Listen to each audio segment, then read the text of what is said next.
Mãe, quantas vezes você já não perguntou para a professora do seu filho como estava a atenção dele na sala de aula e ouviu a mesma resposta de sempre? Tá tudo bem, tá tudo certo, não se preocupe. Uma pergunta assim generalista geralmente recebe esse tipo de resposta que tá tudo bem, né? Então você não vai fazer mais esse tipo de pergunta, eu vou te explicar aqui o que você deve perguntar. Eu sou Sara Cassimiro Marques, sou neuropsicóloga e aqui no meu canal eu ensino estratégia para pais aprenderem a compreender e estimular a cognição dos seus filhos. Agora vamos ao tema que eu escolhi falar hoje. Para realmente a gente saber como é que está a atenção de uma criança, a gente precisa perguntar de uma forma mais direta, de uma forma mais objetiva sobre o comportamento dessa criança na sala de aula, porque daí a professora vai conseguir te responder certinho. Anote aí as 5 perguntas que você vai fazer para a professora do seu filho. Primeira pergunta: durante as tarefas em sala de aula, quantas vezes que meu filho desvia o olhar dos materiais, dos livros, dos cadernos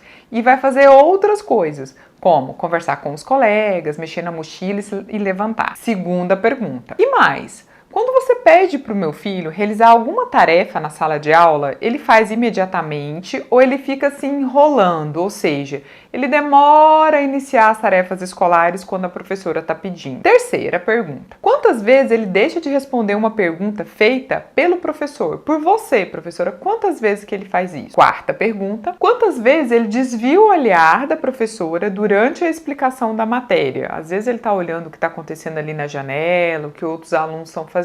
E quinta e última pergunta: ele se envolve em assuntos ou eventos de outros colegas em momentos inapropriados? Por exemplo, ele fica dando palpite na conversa de outro colega, ou um palpite no que o outro colega está fazendo, até dedura, o colega para a professora e fala: ah, professora, o colega está fazendo tal. Como que é o comportamento dele assim na sala de aula? E eu vou te dar mais uma sugestão. Digita essas perguntas aqui, essas 5 perguntas, entrega para a professora e peça que ela monitore e quantifique o comportamento do seu filho em relação a essas perguntas durante pelo menos uma semana antes de te entregar todo o documento preenchido. Por exemplo, a professora vai anotar durante uma semana quantas vezes a criança deixou de responder o que ela perguntou. Tá? Então ela chamou a criança: Joãozinho, o que é isso? E o Joãozinho estava lá fazendo outra coisa, olhando para o lado, tá? E aí ela vai anotando todos os dias